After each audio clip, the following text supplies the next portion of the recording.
আসসালামু আলাইকুম সবাই কেমন আছেন কল্পনাস ব্লগে সবাইকে স্বাগতম আমি কল্পনা টাঙ্গাল থেকে বলছি আজকে আরেকটি নতুন ভিডিও নিয়ে আপনাদের সামনে হাজির হয়ে গেলাম আশা করি ভিডিওটি ভালো লাগবে ভালো লাগলে প্লিজ ভিডিওর শুরুতে একটা লাইক দিয়ে ভিডিওটি দেখা শুরু করবেন তো এখানে সকালবেলায় হাজির হয়ে গেলাম আপনাদের সাথে সারাদিন কি কাজ করি সেটাই শেয়ার করব তো এখানে আমি সকালে ফাঁকিবাজি নাস্তাটা করে নিতেছি ব্রেড টোস্ট করে ডিম পোস্ট করে নেব দেখা যাচ্ছে যে রুটি যেহেতু বানাতে পারি না আর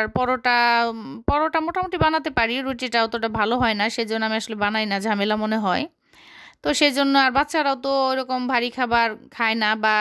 ভাতটা সকালে পছন্দ করে না বাচ্চায় ছোট মেয়ে তো সকালে 9টা বাজে স্কুলে চলে যাবে দুধ হরলিক্স খেয়ে আর বড় মেয়ে যেহেতু এখন বাসায় ওর পরীক্ষা চলতেছে তো সকালবেলা ভাত খেতে পছন্দ করে না এক রুটি নাস্তা হলে পছন্দ করে সেই জন্য ভাবলাম ব্রেডটা টোস্ট করে নিই মা মেয়ের জন্য আর এখানে আমার ডিম পোস্টটা যেটা ওটাতে আমি ডিম কুসুমটা ভেঙে নেই আর আমার মেয়ে হচ্ছে কুসুম আস্তা খাবে সে কুসুম আস্তা দিয়ে ডিম পোস্ট খেতে খুব পছন্দ করে আর আমি ওভাবে খেতে পারি না সেজন্য আমারটা ভেঙে নিছি মেয়েরটা আস্তা রাখবো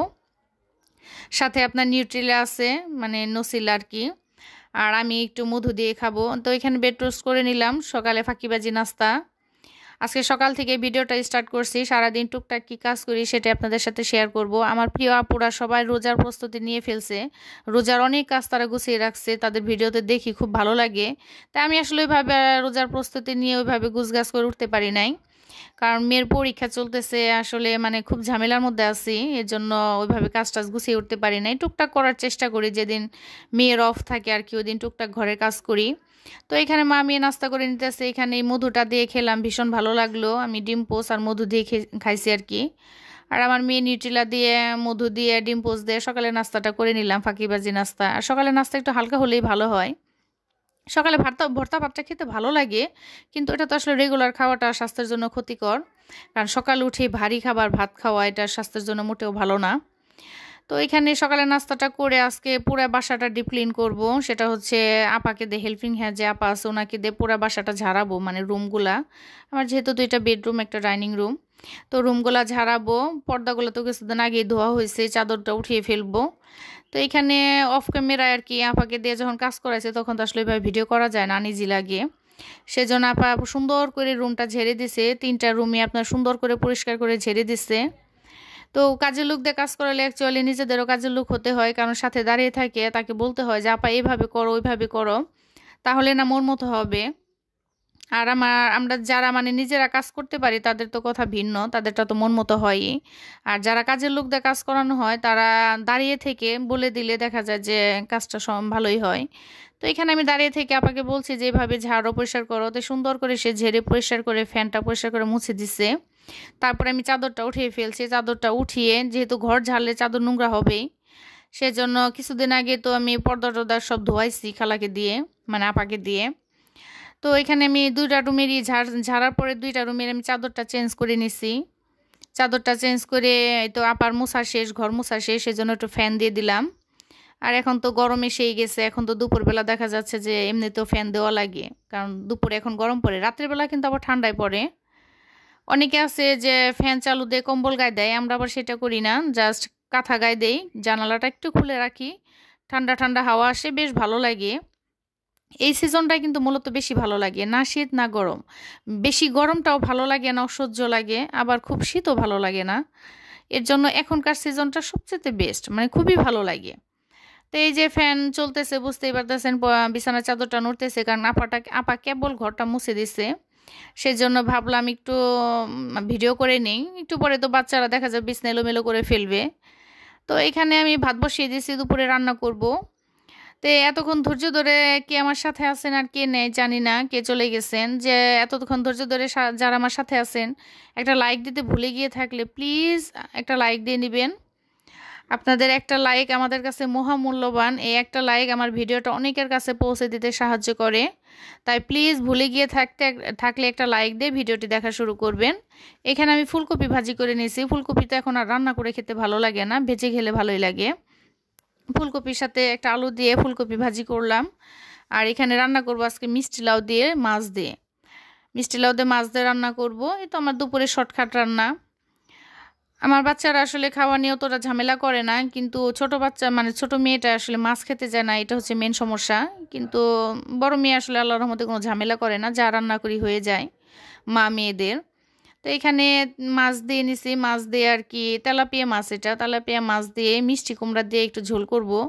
হঠাৎ করে আমার আর কি এভাবে খেতে ইচ্ছে করলো, সেই জন্য আজকে মিষ্টি লাউ দিয়ে তেলাপিয়া মাছ দিয়ে আর কি একটু ঝোল করে নিব। আর হচ্ছে ফুলকপি ভাজি, ফুলকপি দিয়ে আলু দিয়ে ভাজি,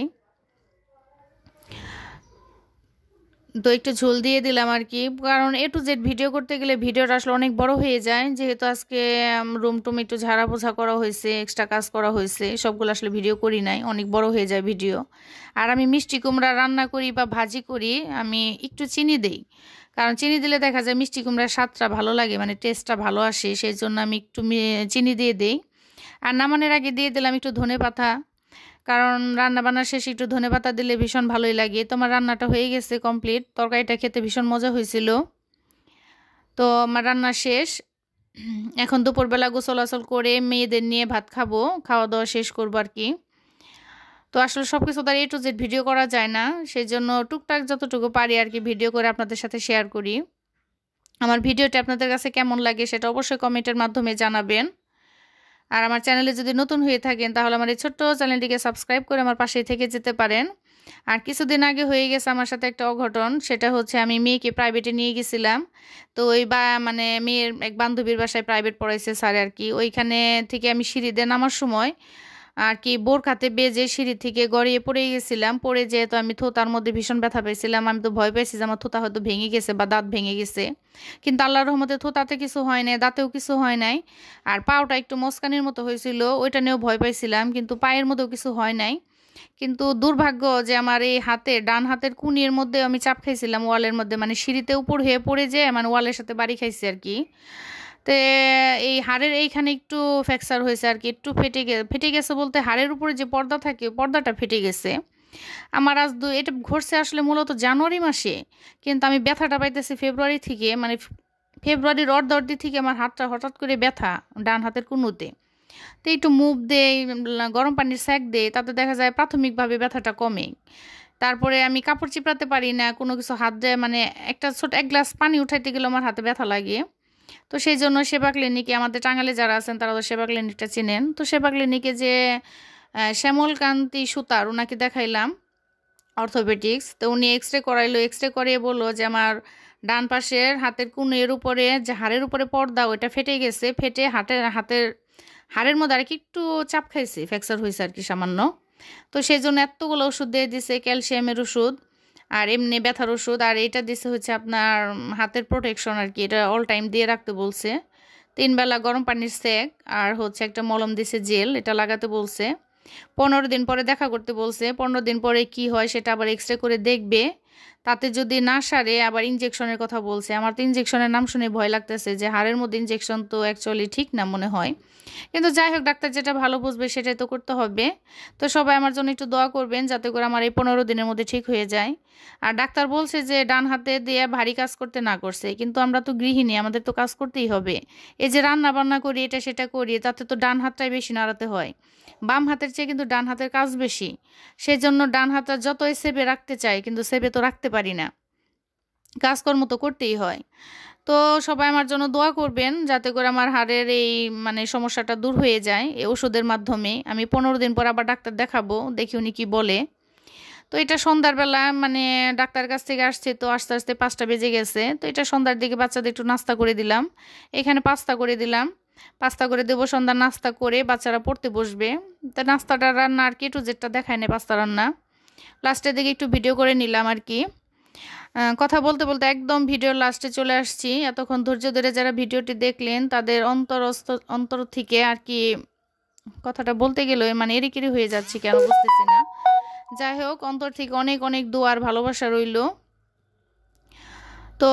কথা বলতে বলতে একদম লাস্ট পর্যায়ে চলে আসছি। তো আমার ভিডিওটি কেমন লাগলো সেটা অবশ্যই অবশ্যই কমেন্টের মাধ্যমে জানাবেন। আপনাদের সুন্দর কমেন্ট আরেকটা ভিডিও বানাতে অনেকটা উৎসাহিত করে। তো গত ভিডিওতে আমার বাজারের ভিডিওতে আমার প্রিয় আপুরা অনেক অনেক সুন্দর করে কমেন্ট করছে, সবাইকে অসংখ্য অসংখ্য ধন্যবাদ আর অনেক অনেক ভালোবাসা রইল এভাবে আমাকে সাপোর্ট করার জন্য, উৎসাহ দেওয়ার জন্য। তো এখন পাস্তা খাইতেছি, মেয়েকেও দিছি, এটা আমি খাইতেছি আর কি। তো খেতে খেতে আপনাদের কাছ থেকে সবার কাছ থেকে বিদায় নিব।